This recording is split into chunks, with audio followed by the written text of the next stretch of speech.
got mixed up in that, because there was no question that they grew marijuana and smoked marijuana. In the end, the southwestern states prevail upon Anslinger to do something.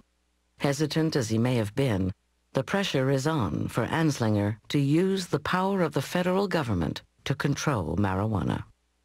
Ever the bureaucrat, Anslinger changes his position and becomes a leading warrior against marijuana. The Treasury Department intends to pursue a relentless warfare against the despicable, dope-peddling vulture who preys on the weakness of his fellow man. His chief weapons are movies that express exaggerated dangers of the drug. The truth is that every reefer is loaded with immorality and bestial perversions, brutality, murder, sex crimes, insanity, or suicide. While a propaganda war against marijuana is underway, Anslinger begins working to draft a law. But what kind of law? Like all federal drug prohibition in the early 20th century, the Constitution stands in the way. He finds a way around that in a new law passed to ban machine guns. A law was passed called the National Firearms Act, which said that you could not give, borrow, or transfer a machine gun to anyone without a machine gun transfer stamp. And it turns out the government would not make any machine gun transfer stamps. So this went up to the Supreme Court on the grounds that this couldn't be legitimate taxing measure because they weren't doing anything to get the taxes. It was actually just a way to stop machine guns being distributed. The Supreme Court ruled the National Firearms Act was legal, and its use of stamps, even though purposely not available, was legitimate. Anslinger now has a model for a national ban against marijuana. Anslinger told me that the general counsel of the Treasury Department came into his office holding this decision by the Supreme Court, saying, look, we have a way to go after marijuana. Anslinger's idea to make marijuana illegal is simple. Anyone involved in its use, distribution, sale, or transfer will be required to get from the government a marijuana tax stamp. But the catch is, the government will only make a token number of tax stamps available.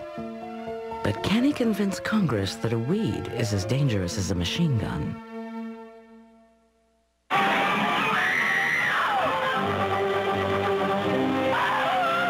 The next tragedy may be that of your daughter, or your son, or yours, or yours, or yours. The History Channel now returns to Hooked, illegal drugs and how they got that way. On April 27, 1937, hearings begin before Congress on the first federal law to control marijuana. Anslinger hopes to convince Congress that marijuana is dangerous and that they will enact a law like the one that banned machine guns. I think his attitude toward marijuana was that it was not as serious as cocaine and heroin. But you wouldn't know that publicly, because one of the strategies against marijuana was to describe it in so horrible and disgusting a way that no one would be tempted to try it once. What's the matter with you, son? Anslinger tells Congress the drug makes the user insane, or worse. Oh, nuts. I didn't do it on purpose. Of course you did. But rather than argue with them, the mother stoops to pick it up, and when she does, Elvin takes that heavy frying pan from the stove and kills his mother with it. This is exactly what happened, and how it happened. In fact, he said... Anslinger also tells Congress marijuana is the stepping stone or gateway to heroin and cocaine. One more puff, or I'll be floating. I want something stronger. How much have you got? He adds that it is the assassin of youth. One of the cases that he was constantly presenting in these congressional hearings was the case of Victor Licata, who was a young boy in Florida who cut up his family with an axe. And according to Harry Anslinger, he did this after smoking a marijuana joint. He then went out and chopped up his mother and father. But what Anslinger omitted in his testimony, as was published several days later in the Tampa newspaper, that Licata was probably schizophrenic, and there's very little probability that marijuana was the cause and effect of the terrible crime he committed. Not a very nice thing to look at, but this is marijuana, and there's nothing beautiful about marijuana. Well, the officer drew his gun, reached for the closet door, and pulled out Victor. Anslinger tells Congress that school children are using marijuana. That assertion results in the only testimony against the law. Dr. William Woodward of the American Medical Association testifies that for all the complaints about marijuana's danger to school children, there was no evidence to back it up. Congress disregards his testimony. They just attacked him viciously. They said, how can you come down here trying to interrupt us when we're trying to do something good for the American people and so forth? Well, it turns out their argument with him had nothing to do with marijuana.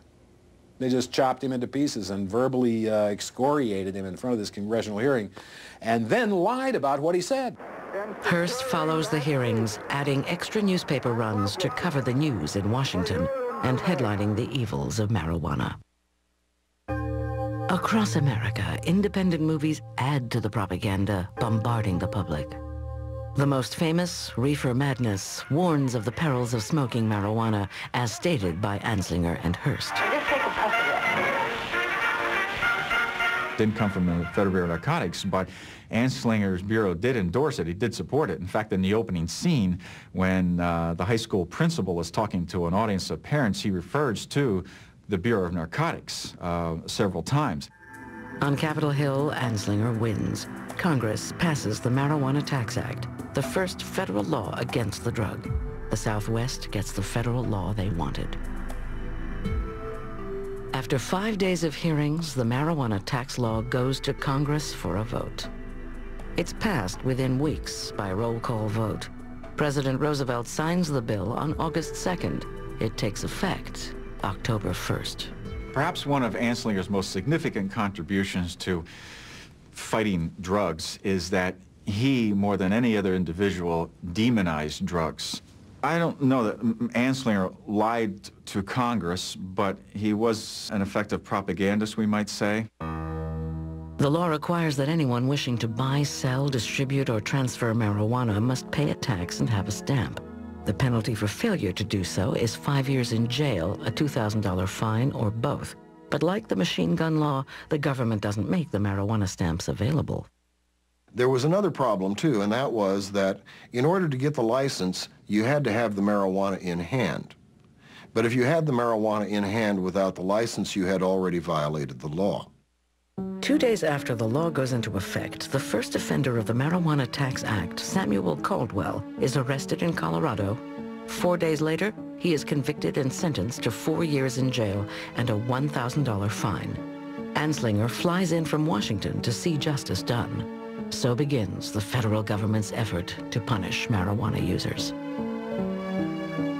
1 year after its ban, Anslinger's law runs into a powerful critic. It was none other than the mayor of America's biggest metropolitan city, Mayor Fiorello LaGuardia of New York. LaGuardia commissions a group of medical professionals from the New York Academy of Medicine to study his city's marijuana problem. This blue ribbon panel visits schoolyards, interviews principals, even tests the effects of the drug on adults. After 4 years of study, the following conclusions are drawn. Smoking marijuana does not lead to addiction. Marijuana smoking is not widespread among school children. Marijuana is not a determining factor in major crimes. Publicity concerning the catastrophic effects of marijuana use in New York City is unfounded. Ironically, LaGuardia obtained the pot used in his study from Anslinger. And then when the LaGuardia report came out, Anslinger felt betrayed. That was the end of his scientific research in marijuana as far as he was concerned. No matter what the scientific basis for LaGuardia's study, he is pressured to toe the party line. In the Big Apple, marijuana will remain an illegal drug.